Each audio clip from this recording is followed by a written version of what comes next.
We've already seen enough on the basics and the overview of lymphomas in the last video. In this current section, we are going to see on one of the very important lymphoma, that is Hodgkin lymphoma. Before going into the core details on what is Hodgkin lymphoma, we can see initially what is the most important thing in Hodgkin lymphoma, where a lot of questions do come from, that is on the Reed-Steinberg cell, and this is the malignant cell in a Hodgkin lymphoma. Why this is important to understand is because there are a lot of other cells surrounding this particular malignant cell, and all these are inflammatory cells, and these are reactive inflammatory cell to the neoplastic cells, and usually they appear more than what the number of Reed-Steinberg cells are. To be honest, the number of Reed-Steinberg cells in a Hodgkin lymphoma patient's lymph node biopsy is typically less than 1%, which means the other cells are the ones that are going to predominate in the biopsy, and you have to very clearly understand that these inflammatory cells that are surrounding the neoplastic Reed-Steinberg cells are typically non-neoplastic. You have to be very sure about that, otherwise you will be easily carried away towards reactive hyperplasia, or you might be thinking about a different kind of a neoplasm. So if you don't identify the Reed-Steinberg cell. So now you know that the neoplastic Reed-Steinberg cells will be surrounded by a lot of non-neoplastic inflammatory cell pool and a background. With this, it's also important to understand the characteristics and the properties of the Reed-Steinberg cells. What are going to be the characteristics and the properties of the Reed-Steinberg cells? Typically, first let us identify a classic Reed-Steinberg cell, how it looks like. I'm not going to talk about the variants of the Reed-Steinberg cell, but let us see what are the characteristics of the Reed-Steinberg cell, classic Reed-Steinberg cell. So you can see it has typically a bilobed nucleus. You can see two lobes. I'm marking only the first one. It has typically a bilobed nucleus. Along with that, it's also going to have a prominent nucleolus. You can see here a prominent nucleoli, and typically a very, very clear cytoplasm. All these features will give rise to a very characteristic feature of this Reed-Steinberg cell, that is a typical owl's eye appearance. That's what the Reed-Steinberg cell are going to have like. At the same time, we need to know the origin of this Reed-Steinberg cell, where this Reed-Steinberg cell originates from, and characteristically this Reed-Steinberg cell is going to originate from the germinal center B cell. That's what we call this, a germinal center B cell. But where in the germinal center? Germinal center has a lot of centroblasts, centrocytes, selected cells and non-selected cells that are going for apoptosis. A lot of things the germinal center is going to have. So, but where is the germinal center B cell? So if you take the germinal center, you take this is the germinal center. Let us assume, so let me put a rounded structure. So if you take this is the germinal center. In the germinal center, you have a lot of B cells that are proliferating. These are called as centroblasts, which I told you. But in this context, let us assume these are just proliferating B cells. Proliferating B cells. So these proliferating B cells can either survive, and these are survived B cells. Why this is important is because these cells are the ones that are going to differentiate further, and they are going to become either a plasma cell, which is antibody secreting, or a memory B cell. But if you ask me about, there are a certain other group of cells which does not get selected and they fail the selection process, and they are going to destine for apoptosis, which means these are pre-apoptotic cells which are going to go for apoptosis because they have not survived the selection process. Clear? So where this Reed-Steinberg cell originates from, if you ask me, this is the cell.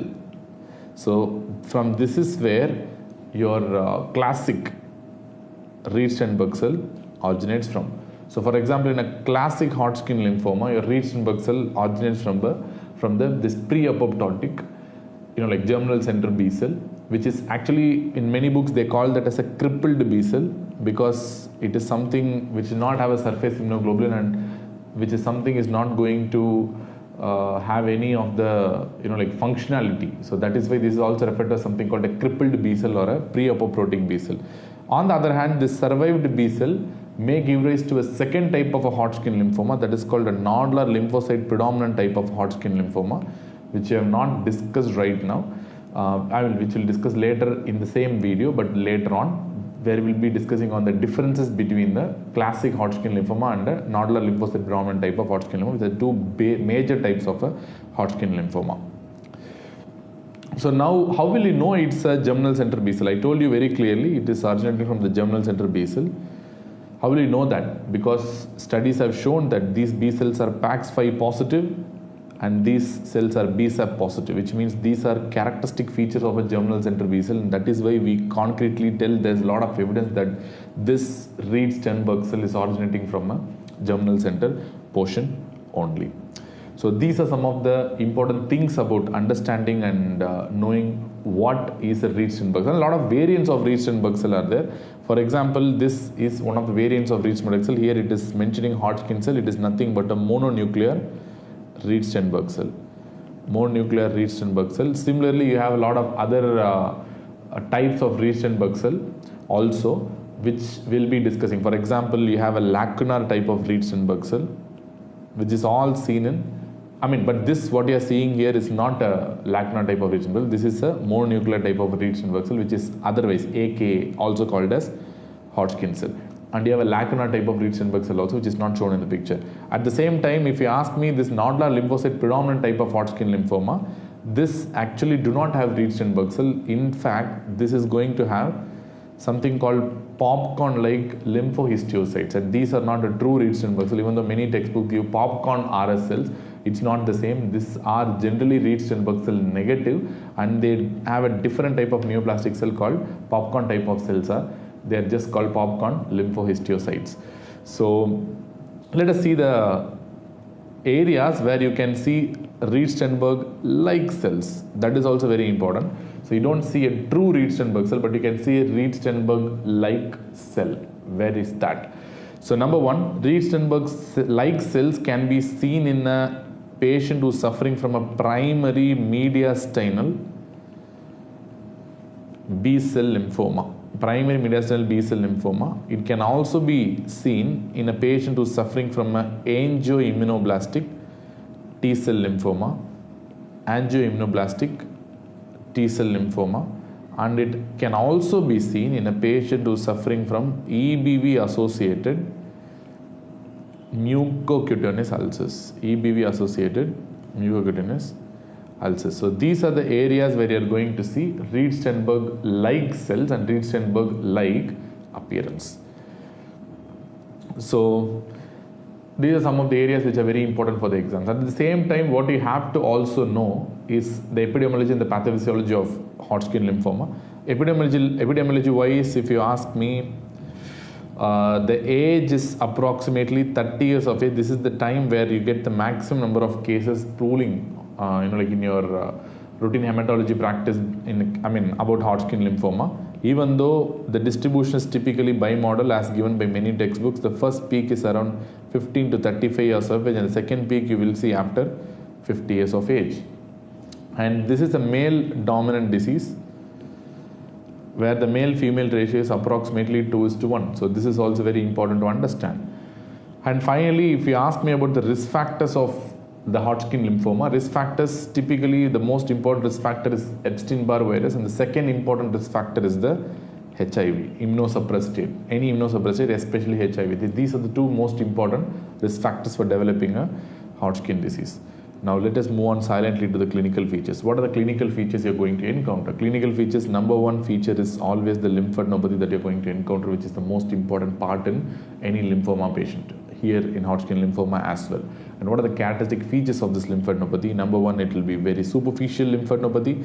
You will not get deeper lymphadenopathies like pelvic, para-aortic or mediastinal very commonly. It's more superficial, which means it's going to involve cervical group of nodes or axillary group of nodes very commonly. At the same time, most of the lymph nodes will be supradiaphragmatic in case of Hodgkin lymphoma rather than infradiaphragmatic, which means most common group of nodes involved in Hodgkin lymphoma or any lymphoma for that matters, as we discussed already, is the cervical group of lymph nodes. And typically they will be supradiaphragmatic in location. At the same time, these lymph nodes does not involve, there will be no involvement of the Valdes ring. This is a very important point to understand. At the same time, there won't be any involvement of the mesenteric nodes as well. This is not common, but these are common in case of a non-Hodgkin lymphoma. We discussed that already. At the same time, hepatosplenomegaly is very rare. Only in disseminated disease you see hepatosplenomegaly. At the same time, your mediastinal lymph node involvement also tends to be very, very rare, with an incidence of approximately only 10%. And one interesting feature is this lymphadenopathy is painless and non-tender. And hey, come on, what's interesting in that? You have already told that it's a non-tender and painless lymphadenopathy, but what's interesting is that the fact that alcohol might increase the pain in the lymph nodes. This happens in approximately 10 to 15% of the patients, where alcohol might increase pain in the lymph nodes. We don't know why this is happening, but yes, this does happen. And second thing, a lot of the patients may have B symptoms. Approximate estimation is around 35-40% of the patients may have B symptoms with them. So you know what are the B symptoms? B symptoms include fever more than 38 degrees Celsius, weight loss, which could be very significant at the same time. They also will have drenching sweats or the night sweats. So B symptoms itself carries a poor prognosis in its own style. Number 3, apart from the B symptoms, these patients may also have a pruritus which might be extremely significant, which can be seen in approximately 10 to 15% of the cases might develop pruritus. We don't know why again. So it's a big question mark. We don't know why. The pruritus may be very, very, very significant, to be honest. So now we know the clinical features. We have discussed this already in the lymphoma basics itself, but right now we have to know about the types of the Hodgkin lymphoma, which is of paramount importance. Types, there are 2 types of Hodgkin lymphoma classically. One is the classic Hodgkin lymphoma group, and the second one is nodular lymphocyte predominant Hodgkin lymphoma variety. But before going that, let us see some images of this. This is an image of a classic Hodgkin lymphoma, which is the most common form of Hodgkin lymphoma seen in almost 95% of the patients. And this is a nodular lymphocyte predominant type of Hodgkin lymphoma, which is seen in approximately 5% of the patients, which means it's quite rare. And what are the neoplastic Reed-Steinberg cells or neoplastic tumor cells? What will be the characteristics of the tumor cells?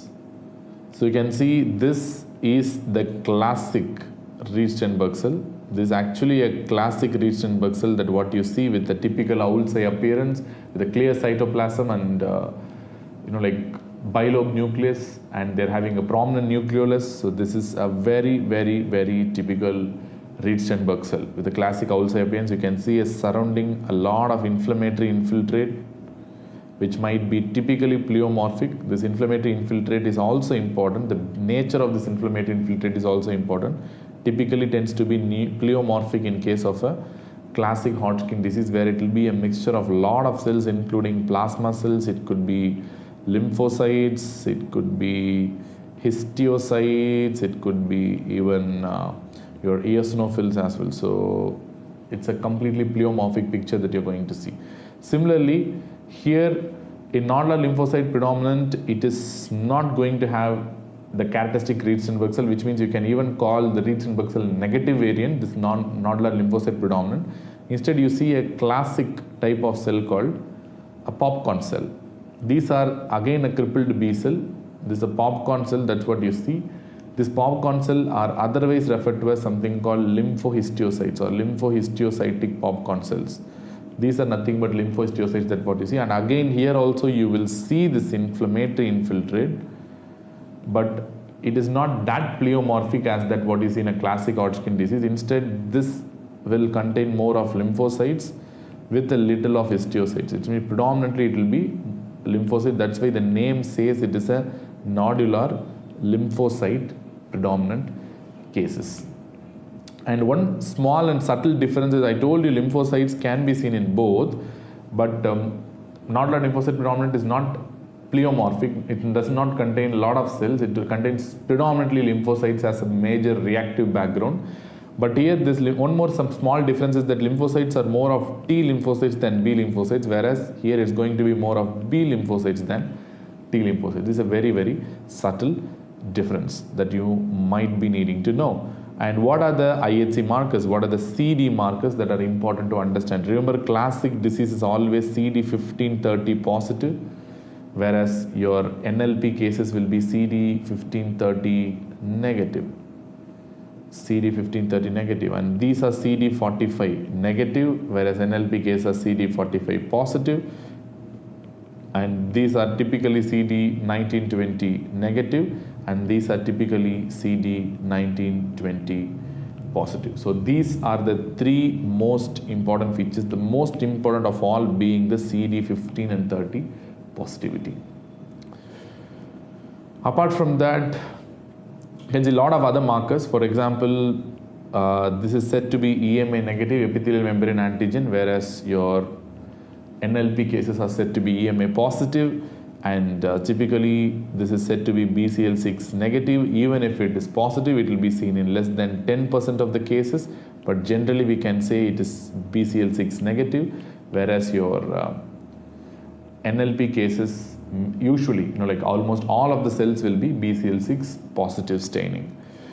And they are also said to be J chain negative. They don't stain for the J chain, whereas your NLP cases tend to stain for J chain positivity. Clear? So, and at the same time, the CD79A picture in classic cases tends to be variable, but in exam reasons you can remember as negative, but whereas CD79A is classically positive in case of your nodular lymphocyte predominant cases. So the most important of all, if you want to know only one thing in exam, you can remember only this CD1530 positivity in case of a classic Hodgkin disease, whereas it will be negative in case of a nodular lymphocyte predominant variant of Hodgkin lymphoma. And next we can see the Epstein-Barr virus association. If you ask me about the EBV association, very, very common. Estimates around 30 to 70%, but you can put an average of 50% in case of a classic variety. But usually there is no association for NLP cases. And architecture-wise, there won't be any follicular dendritic meshwork. So there is no follicular dendritic cell meshwork. This can be used, this can be visualized by using special stains, but here there is extensive follicular dendritic cell meshwork, or expanded or extensive follicular dendritic cell meshwork will be seen in case of NLP cases. And what are the B cells typically? What are these B cells? These B cells that are seen in classic Hodgkin, I told you these are typically crippled or pre-apoptotic B cell. So which means crippled or pre-apoptotic in the sense they do not express the surface immunoglobulin or surface heavy chain. So they are going to be negative in these cases. But here these cells are ones that are selected, clear, and those are actively undergoing the somatic hypermutation, and that is the reason why surface immunoglobulin or surface heavy chain will be positive. Surface immunoglobulin and somatic hypermutation will be positive in these cases. Clear? And about the prognosis of this Hodgkin lymphoma, prognosis is highly variable depending on what type of classic Hodgkin lymphoma you're dealing with. The types of classic Hodgkin disease we are going to discuss in some time. And the prognosis here is excellent. In fact, overall, if you ask me, one of the Hodgkin lymphomas with best prognosis among, even if you compare it to all the classic Hodgkin lymphoma types, and still I can say concretely that nodular lymphocyte predominant type has the best prognosis of all the Hodgkin lymphoma cases. And treatment wise, Depending on the staging we have already seen in the lymphoma basics. I'm not going to tell that again. Depends on whether it is stage 1-2 disease or it is a stage 2-3 disease. Stage 1-2 disease or it's stage 3-4 disease. Sorry for that. Stage 1-2 disease or stage 3-4 disease. In both these cases, I'm going to use ABVD regimen plus or minus radiotherapy, ABVD regimen plus or minus radiotherapy. Typically, remember, radiotherapy is preferred for bulky sites. We also given the definition of what do you mean by bulky sites in lymphoma basics itself. So you can understand radiotherapy is typically used for bulky sites, but how many cycles of ABVD you will give? 2 to 4 cycles in case of a stage 1-2 disease, and 4 to 8 cycles, or you can write as 6 to 8 cycles. 6 to 8 cycles in case of a stage 3 and stage 4 disease. But what do you mean by ABVD? What are the drugs that constitute that ABVD? You have A stands for adriamycin. Adriamycin also means that is doxorubicin. Then you have bleomycin. Then you have vinblastine, and you have something called dacarbazine. Many of them are alkylating agents. So dacarbazine is an alkylating agent. So anyway, so you have these 4 drugs are there in the ABVD regimen. Apart from that, there is one more entity. So like for example, if you are giving a 2 to 4 cycle or 6 to 8 cycle, the modern consensus tell, suppose after 2 cycles of in whatever the stages, in 1, 2, 3, 4, whatever the stages, if your PET CT becomes negative, if your PET becomes negative after 2 cycles, in the remaining cycles, whatever you are planning to give, either 4 cycles or 8 cycles, remaining cycles, whatever you are planning to give, you can omit bleomycin if the PET becomes negative after the first 2 cycles. That is also some latest information that is there. This was actually one of the information that was published in Blood Journal in 2016, which is not came into the textbooks as yet, but still after 2 cycles, if the PET is negative, you can actually omit the bleomycin for the remaining cycles. Anyways, fine. So there is an alternative for bleomycin, because bleomycin, why we are concerned about this bleomycin is one of the very toxic drugs. One of the standard side effects that bleomycin produces, the pulmonary toxicity and pulmonary fibrosis. That's why it's very important. So that is the reason I told you if PET is negative after 2 cycles, you can omit bleomycin, because it's a very toxic drug.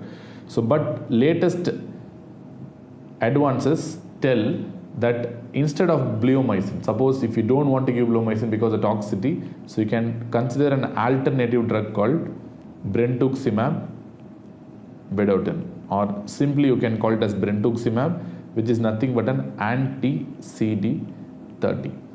So that can replace bleomycin. Actually, this brentuximab is more effective compared to bleomycin, but initially it was thought to be less toxic compared to bleomycin, but actually not. It is actually more toxic, but more effective as well compared to bleomycin. But it does not produce that much pulmonary toxicity, but it doesn't mean it is not toxic. It is having some other toxicity, even more compared to that of the bleomycin. But brentuximab might replace this bleomycin in the regimens in the future. You can remember B for B, the ABVD, the bleomycin in the ABVD, that B part might become brentuximab also in the future. Remember, this brentuximab will be working only for classic Hodgkin lymphoma cases, because I told you only classic cases will be CD15 and 30 positive.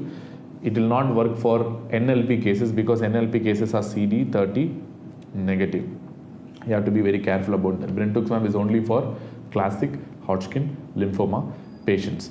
And there are other alternative regimens are available only for the stage 3 and 4 disease. For stage 3 and 4 disease, there is also something called escalated BCOP regimen. This is an escalated regimen, is little bit more intensive compared to your traditional ABVD regimen. That's called BCOP regimen. What do you mean by BCOP?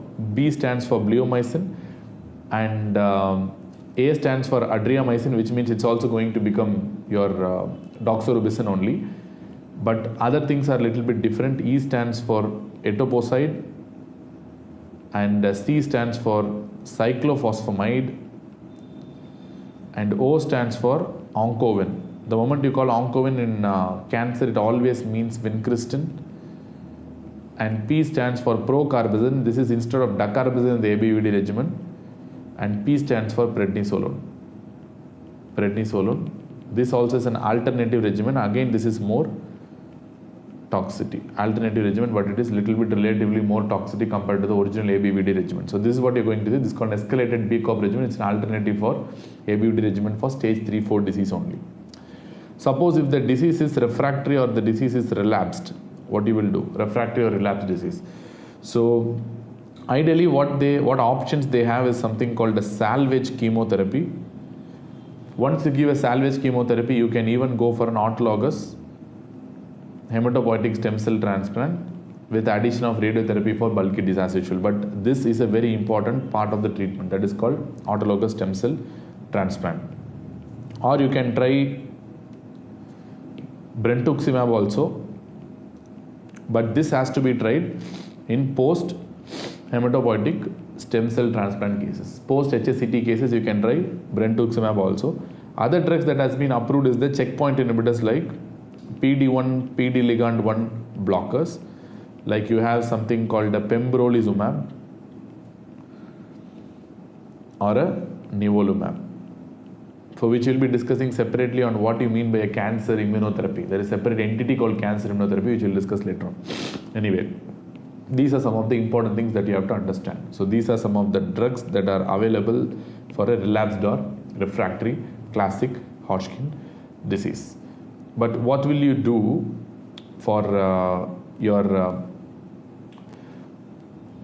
nodular lymphocyte predominant cases? It is treated in a very similar way, which means I am not going to write it again because the ABVD regimen same for 2 to 4 cycles and for stage 1 disease and 6 to 8 cycles in case of a stage 3-4 disease. So that is the same. But only thing, remember, you cannot use brentuximab like for NLP cases, because typically brentuximab NLP cases tend to be CD30 negative, so you cannot use brentuximab here, not an option. But alternatively you can use rituximab. Rituximab is an adjunctive drug. Rituximab is an alternative, that is an anti-CD20. But please do remember, rituximab cannot be used in your classic Hodgkin lymphoma cases. Typically I have told you here itself, CD20 positivity is a feature of NLP only, but CD20 is typically negative in case of a like classic Hodgkin lymphoma. That is the reason rituximab, which is an anti-CD20, is an option predominantly for NLP cases rather than classic Hodgkin lymphoma cases. Suppose if it's a refractory or a relapsed disease, typically you are going to use salvage chemotherapy. The salvage is very important because you have to kill all the cells before doing a transplant. Plus or minus you can add rituximab, plus or minus you can add your autologous hematopoietic stem cell transplant, plus or minus you can add radiotherapy for bulky sites as well. But the salvage chemotherapy forms the mainstay in case of a refractory or relapsed disease, but it has to be supplemented usually with the autologous stem cell transplantation. So these are the important ideas and differences between the two major varieties of the Hodgkin lymphoma, that is classic Hodgkin lymphoma and nodular lymphocyte predominant Hodgkin lymphoma. And like previously older textbooks will give one type of chemotherapy, that is called MOP therapy, MOP regime, but this is completely outdated nowadays. This is only given in old surgery textbook. If they will give this MOP regimen and all, but currently it's completely outdated. In this, M stands for something called meclorethamine, and O stands for oncovin, that is vincristine once again. Then P stands for procarbazine. You have used in the BCOP regimen, isn't it? And P stands for prednisolone, and this is no longer used anymore. It's a very toxic regimen and it's completely outdated regimen. That's called MOP regimen or MOP therapy. But we have been discussing about the radiotherapy, isn't it? We have been discussing a lot on the radiotherapy. So I've been told about the radiotherapy everywhere. You can give RT, especially if the sites are bulky, you can go for RT. So what are the types of RT you can give, radiotherapy you can give? So these are the different types of RT. Currently, if they ask you what is the RT that is preferred, you are going to prefer this something called involved site radiotherapy, which means we'll be giving radiotherapy only targeting the involved lymph node sites. We know very clearly through PET-CT what even small node, if it's involved, we can identify through PET-CT, such a sensitive investigation. So we are going to give only for involved sites, you are going to use the radiotherapy. But these are old types of radiotherapy measurements, especially this mantle field radiotherapy is completely outdated, where and there is something called inverted Y field radiotherapy and all. So this and all is something we are not going to give in the current era. Do you understand? And there is something called inverted Y. So what do you mean by mantle field? So if there is one field that is involved, so we are going to give something called a that but entire this upper limb will be involved. Upper supradiaphragmatic area will be irradiated completely. So this is what we refer to as mantle field radiotherapy, which is not given nowadays. So if you ask me, there is something called an inverted Y also, which is not mentioned here. This is called inverted Y radiotherapy. At the same time, if you add this both mantle field radiotherapy as well as inverted Y radiotherapy, that becomes a total nodal irradiation. That becomes something called a total nodal irradiation, and all these things are not preferred nowadays. This total nodal irradiation, mantle field, inverted Y, all these things are not preferred. Either they can give an involved field radiotherapy. This itself is not preferred nowadays. Instead, what we prefer, I told you, it is the involved site radiotherapy. Only that particular site we target the radiation wherever the bulky site is all about. So, whatever treatment we are going to give, there are some late effects that you have to encounter, especially in case of a Hodgkin lymphoma. Late effects of these treatments are there. So what are the late effects of these treatments? So number one, there are increased risk of something called second cancers. Second cancers, typically the odds ratio is approximately 4.6 or 4.6 times up to 40 years of age. So the risk is approximately 4.6 times excess risk of getting the second cancers. What are second cancers? Typically breast, if the patient has received radiotherapy previously, or lung, yes or no, again if the patient has received radiotherapy, and typically acute myeloid leukemia or myelodysplastic syndrome, or even non-Hodgkin lymphoma. This and all is very common because the patient has received the cytotoxic therapy, chemotherapy in the form of alkylating agents. This is the side effect of alkylating agents that the patient receives. Number two, patient may get cardiac disease. Cardiac disease may be typically cardiomyopathy. Cardiomyopathy can be either dilated cardiomyopathy. Usually you might result in a dilated cardiomyopathy. That is because of doxorubicin use. Remember, doxorubicin related dilated cardiomyopathy is typically irreversible. Why this point is important? Because we have already discussed in cardiology that your trastuzumab induced cardiomyopathy, that's also an HER2/neu blocker, that is actually reversible cardiomyopathy, but whereas this doxorubicin induced cardiomyopathy, dilated cardiomyopathy, tends to be completely irreversible. And you might get a restrictive cardiomyopathy or restricted cardiomyopathy, and as well as a constrictive pericarditis, that is due to use of radiotherapy. Radiation can cause both restriction as well as constrictive pericarditis, restrictive cardiomyopathy along with constrictive pericarditis. All these things can happen because of the use of the cytotoxic agents and radiotherapy. And number three, you can get pulmonary toxicity and pulmonary fibrosis, and typically this is due to bleomycin. That is the reason why we wanted to avoid bleomycin as much as possible. And probably hypothyroidism. Hypothyroidism again is due to RT, and there is also an increased risk of papillary thyroid cancer in the future. That is because of the thyroid exposure to radiation. That is the reason why we don't use that mantle field radiotherapy, but if you see this mantle field, it covers the thyroid area and all. That is the reason we don't use anymore, because of the increased risk of PTC. But this involved site radiotherapy does not have any effects on the thyroid, so that is the reason why we prefer this involved site radiotherapy nowadays. So if somebody asks you best for following up the Hodgkin lymphoma cases, it's the PET. There's no doubt about that. It's the PET that is the most important, for following up a Hodgkin lymphoma case. Now let us next see the types of classic Hodgkin lymphoma. Now we are seeing the types of classic Hodgkin lymphoma. Till now we have seen only the difference between a classic and a nodular lymphocyte problem. That are the major types of Hodgkin lymphoma. Under the classic itself, you have 4 different subtypes of Hodgkin lymphoma, classic Hodgkin lymphoma, according to WHO. That's what we're going to see in this particular segment. So first one is typically the nodular sclerosing variety. Second one, you have something called a mixed cellularity. These are all morphologically, histological wise they have classified. Third one, you have something called lymphocyte rich variety. lymphocyte rich variety, and fourth one you have something called lymphocyte depleted variety. Each and everything has its own importance in exam. Lymphocyte depleted variety. First thing, incidence wise, you have to know that nodular sclerosing variety forms 60 to 80% of the classic Hodgkin lymphoma cases. Hence, it is supposed to be the most common variety of or subtype of a classic Hodgkin lymphoma. And mixed cellularity, approximately 15 to 30% makes it second most common, and lymphocyte rich around 5%, and nodular lymphocyte depleted is less than 1%, making it the least common variety of classic Hodgkin lymphoma. Now you have the gender distribution or sex distribution. Gender distribution in case of nodular sclerosing is equal, to be honest. There is no major gender difference. And mixed cellularity types are common in males. Lymphocyte dominant types are also common in males, and lymphocyte depleted types are also common in males. Which means the only thing that doesn't have any sex, predilection is your nodular sclerosing variety. Remaining everything has a sex predilection towards affecting the males. I mean, whenever I tell only males, it doesn't mean males are only affected. You have to remember that females are also affected. It's just that males are commonly affected than females. This is very important whenever I write this kind of statements in my lecture.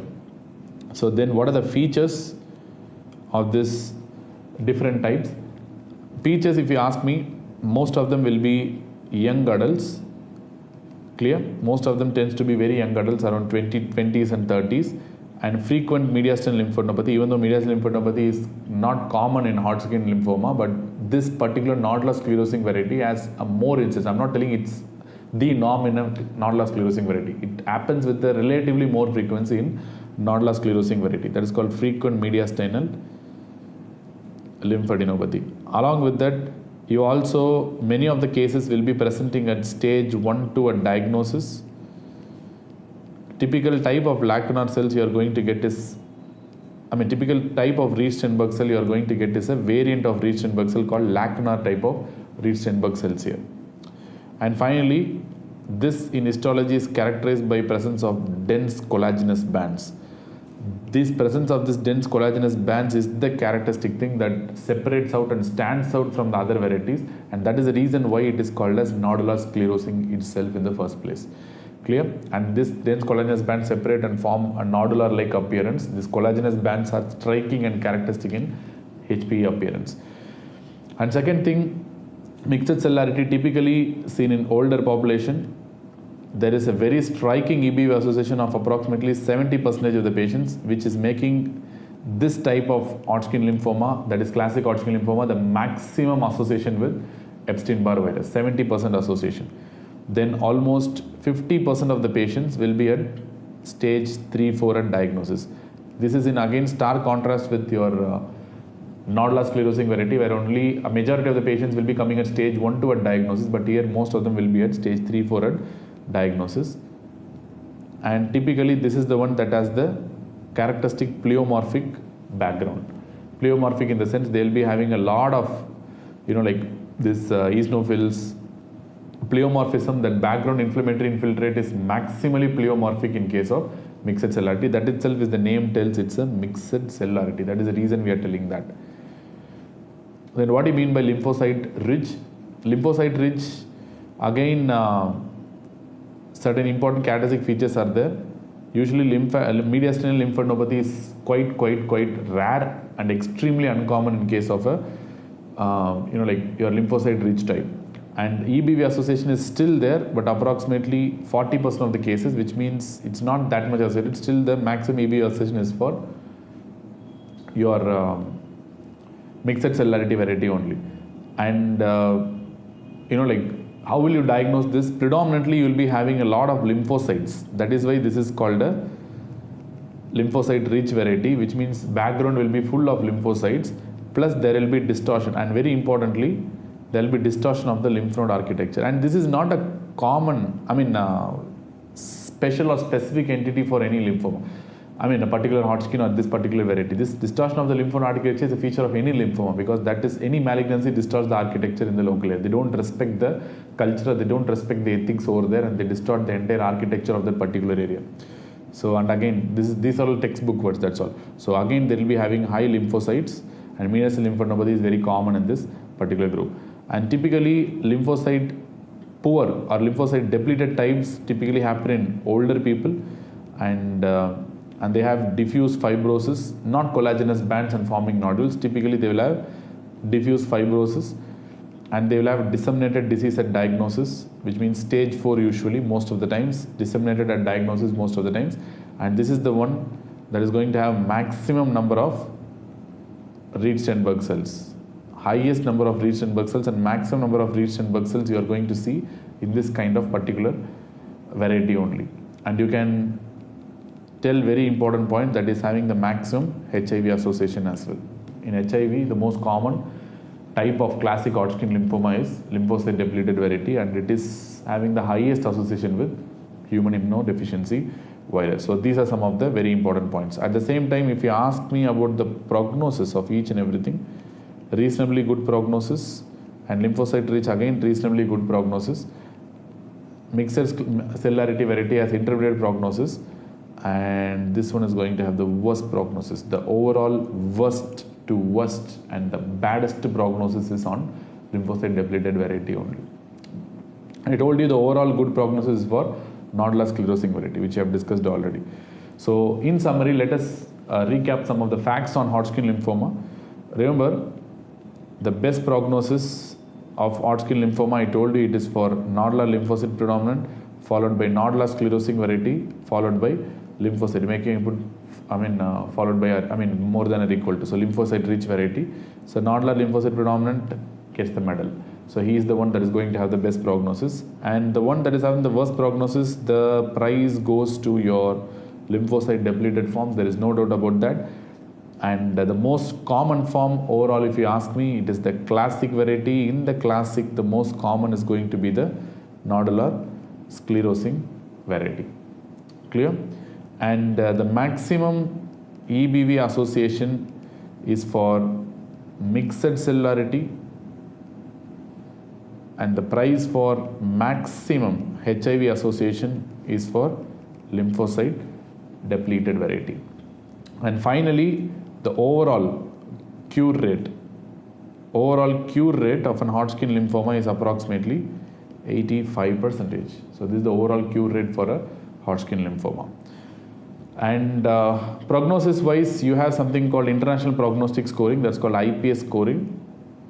So there are certain negative prognostic indicators which is very important. So what are the negative prognostic indicators? Which means these are adverse prognostic factors. Negative prognostic indicators, there are 7 important negative prognostic indicators which is very important for exams. Number 1 is the age, more than 45 years. And number 2 is the hemoglobin, that is less than 10.5 grams per deciliter. And third one is the male patients who are getting the disease and albumin less than 4 grams per deciliter. Fifth one, if the patient is having a stage 4 disease. Next, if the WBC count is less than 15,000 per microliter. And finally, if the number of lymphocytes are less than 600, or if it is less than absolute lymphocyte count less than 600, or if it is less than 8% of the differential, which means lymphopenia, which means depleted variety, obviously will have a very poor prognosis. So these are the very, very, very important negative prognostic factors. In the IPS scoring, each and every negative prognostic factor is going to carry one single point. So it is also said that the more the number of negative risk factors, you have to give an escalated regimen. So I told you already, in stage 3 and 4 disease, it's better to prefer BCOP regimen as an alternative. But I'm also going to tell, if the score is more than 3, please do remember, do prefer BCOP regimen instead of the ABVD regimen. This is also one indication for giving an escalated BCOP regimen, especially if the number of negative prognostic factors are more than 3, 4 and above. So in these conditions, you can give this escalated BCOP regimen. So let us move on to finally some images in Hodgkin lymphoma. You can see this one we have seen already. So this is a classic Reed-Steinberg cell. This is a classic Reed-Steinberg cell that you are seeing. And what you are seeing is, if you see, this is a very characteristic image where you are seeing this is a nodular sclerosing variety. So where you can see this dense collagenous fibrotic bands here forming nodular appearance like this. You can see these are the nodules that are formed by these dense collagenous bands, and typically these are filled with lymphocytes, very high level of lymphocytes. But what's striking here is this collagenous bands that are present in this patient's histology. So this is striking. This is a nodular sclerosing variety. And then you can see the variants of Reed-Steinberg cell. This is a lacunar Reed-Steinberg cell. You can see this is an example of a lacunae surrounding. You have a lacunae surrounding this Reed-Steinberg cell. So this is a lacunar Reed-Steinberg cell, typically seen in nodular sclerosing type. Clear? Again. And you have this another variant of Reed-Steinberg cell. This is referred to as a mononuclear Reed-Steinberg cell. And this is another variant of Reed-Steinberg cell. This is called multinucleated Reed-Steinberg cell. You can see in the arrow, this is a multinucleated Reed-Steinberg cell. And finally, you can see this is an example of a mummified or a pleomorphic, mummified or a pycnotic Reed-Steinberg cell. You can see the nucleus is pycnotic here. This is a mummified RS or a pycnotic Reed-Steinberg cell. I've showed you what are the images that are possible in exam. So I think only 3 images they will ask, 2 images they will ask you, if at all they want to ask you in exam. Number 1 is this image, surely you have to know about that, and number 2 is this image, being the most common type and very characteristic collagenous bands, and these are the 2 images you might be getting in exam. Rest of the images, it's better just to have a gist on it, but rather than taking it very seriously. So these 2 really serious. You have to be serious on the first 2 images. So with this we are finishing again another extensive and exhaustive coverage on Hodgkin lymphoma, which has a lot of potential questions in it, especially the prognostic indices and your drugs that are used currently, and also the what are the CD markers that are differentiating between a classic disease and nodular lymphocyte predominant disease. And all these things it's better to understand right now itself. So with this we are completing the Hodgkin lymphoma, coming to a halt. We'll be moving on to the non-Hodgkin lymphoma in the next section.